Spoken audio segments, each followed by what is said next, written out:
होने का गौरव हासिल है और मंत्री परिषद के चेयरमैन रहे और सरकार में आप मंत्री परिषद पर रहे।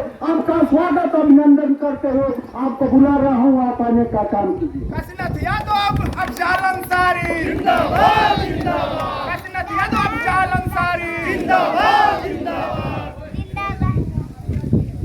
गाजीपुर लोकसभा के ऐतिहासिक गांव बिपनार में आज इस चुनावी सभा के सभापति जी, आज के मुख्य अतिथि, हम लोगों के नेता, गरीबों, मजदूरों, छात्रों, नौजवानों, किसानों के लिए हमेशा दुख दर्द में खड़े रहने वाले गाजीपुर के सांसद और इंडिया गठबंधन के तहत समाजवादी पार्टी के उम्मीदवार आदरणीय अफजल अंसारी जी, आपके इस जंगीपुर विधानसभा के शानदार विधायक डॉक्टर वीरेंद्र यादव जी, गांधी जी, संचालक महोदय रविंद्र प्रताप यादव जी, यहाँ पर उपस्थित सभी आदरणीय नेतागण, गाजीपुर लोकसभा के इस जंगीपुर विधानसभा के पिपरार क्षेत्र के आदरणीय बुजुर्गगण, क्रांतिकारी नौजवान साथियों, माताओं एवं बहनों, हम आप लोगों से हाथ जोड़ करके अपील करने के लिए आए हैं कि अफजल अंसारी जी कोई नए नेता नहीं हैं। जहां भी जुर्म हुआ है, अन्याय हुआ है, इनका परिवार गरीबों की तरफ से, पीड़ितों की तरफ से अपना परिवार मान करके साथ खड़ा रहने का काम किया है।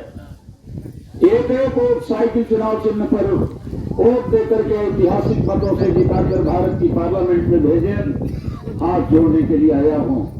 आप कह सकते हैं कि हम लोग अफजल अंसारी को, इंडिया गठबंधन को, अखिलेश यादव को क्यों वोट दें। दोस्तों, एक आदमी आया था आज से 10 वर्ष पहले और उसने हिंदुस्तान में घूम घूम करके कहा कि ये हिंदुस्तान के चाहे जिस जात धर्म के हो, अगड़े हो, पिछड़े हो, दलित हो, जो हो, हमें वोट दो। तुम्हारे तरफ किसी ने नहीं देखा और जब हम कुर्सी पर चले जाएंगे तो बिना कुछ किए हुए हम तुम्हारे खाते में हर साल 15 लाख भेज देंगे। आज तक 1.5 करोड़ हो गया, 10 साल में भेज देना चाहिए था, लेकिन उस आदमी ने एक नया पैसा नहीं भेजा। दूसरी बात उसने कहा कि नौजवानों, जिस ओर जवानी चलती है उस ओर जमाना चलता है।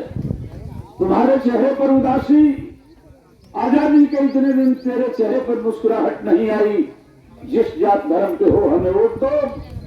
1-2 नहीं, हर साल 2 करोड़ नौजवानों को नौकरी देंगे। 10 साल हो गए, 20 करोड़ नौकरी चाहिए थी, 2 को नहीं दिया। कहा किसानों, अरे आप अन्नदाता हो, आप न रहो तो हिंदुस्तान टाटा बिरला डाल दिया, भूखे मर जाएगा। आपके तरफ किसी ने नहीं देखा। किसानों, हमें वोट दो, आज 2 गुनी कर देंगे। 2 गुनी करना तो दूर, अगर पंजाब, हरियाणा और उत्तर प्रदेश के पश्चिमी इलाके के किसान खड़े नहीं हुए होते, आंदोलन नहीं किए होते, कुछ शहीद तो हो गए, उनके रोड पर कील बिछा दिया, रबड़ की गोलियां चला दिया, लेकिन वो आंदोलन करते रहे।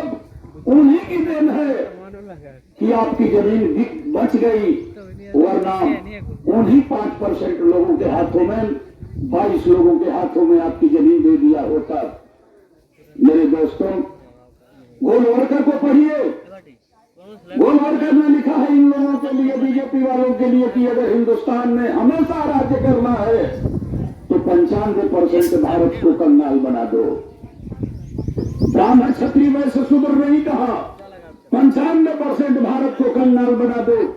पेट भरेगा तो राजनीति करेंगे, पेट खाली रहेगा तो अपने पेट की बात करेंगे। और 5% लोग जो तुम्हारे दलाल किस्म के हो, उनको इतना मालूमाल कर दो कि वो 5% लोग 95% पर राज्य करें और तुम 5% पर राज्य करो।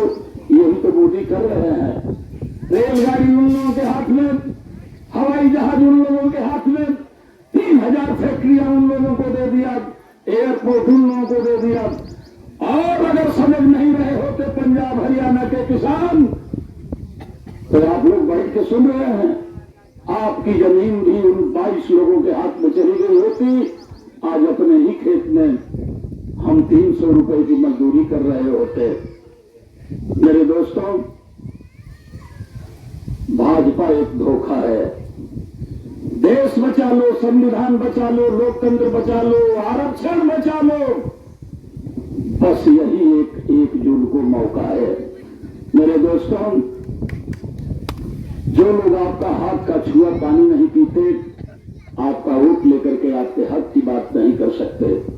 भगत सिंह ने कहा था कि भगवान और भाग्य पर भरोसा करने वाला नपुंसक होता है, कर्म करने वाला मर्द होता है।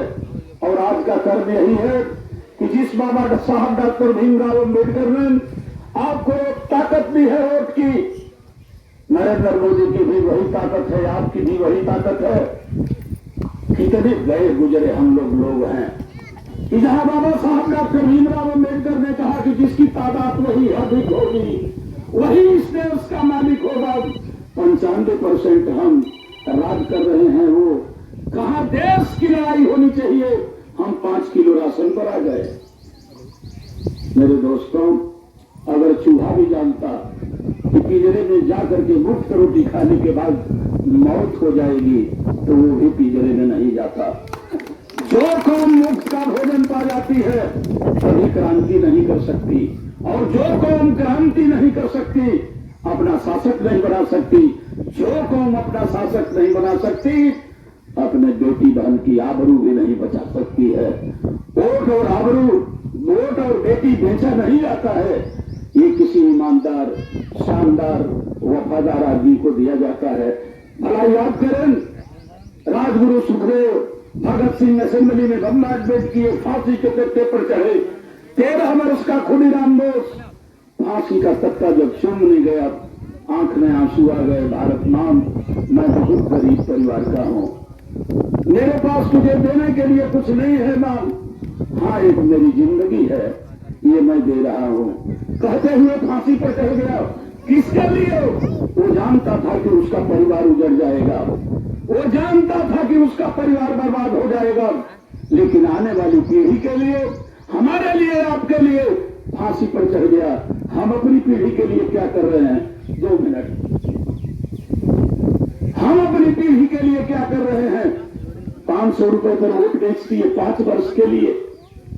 जरा याद कीजिए, अगर 500 रुपए पर 5 वर्ष के लिए आपने वोट बेच दिया, बाबा साहब की वह ताकत बेच दिया, 34 पैसा रोज पड़ा।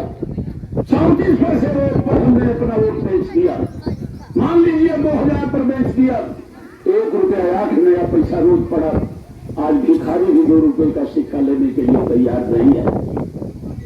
कल पूछेगा वो लड़का, क्यों पापा आपने 34 पैसे रोज पर मेरा कन्या विद्याधन खत्म कर दिया, लैपटॉप खत्म कर दिया, समाजवादी पेंशन खत्म कर दिया, यहां तक कि आज संविधान भी खत्म होने जा रहा है, लोकतंत्र भी खत्म होने जा रहा है, आरक्षण भी खत्म होने जा रहा है। क्या किया है आपने पापा? बाबा साहब ने, डॉक्टर भीमराव अम्बेडकर ने आपको इतनी ताकत दिया था कि आप हिंदुस्तान में बराबर के अधिकारी हैं, और आपने ले जाकर के 34 पैसे रोज पर आपने मेरी किस्मत को बेच दिया। क्या जवाब देंगे? क्या जवाब देंगे? इसलिए मेरे साथियों, पहली जून को लोकतंत्र बचाने के लिए, आरक्षण बचाने के लिए, संविधान बचाने के लिए, महंगाई खत्म करने के लिए, नौजवानों को नौकरी के लिए, किसानों की आय दोगुनी करने के लिए, और सबसे बड़ी बात, अपने बच्चों के भविष्य के लिए एक ही वोट अफजाल अंसारी को देकर के भारत की पार्लियामेंट में भेजने का काम कीजिएगा। बहुत बहुत धन्यवाद। जय हिंद, जय भीम, जय समाजवाद। धन्यवाद मंत्री साहब। इसी के साथ पूर्व विधायक, पूर्व कोऑपरेटिव उत्तर प्रदेश अध्यक्ष आदरणीय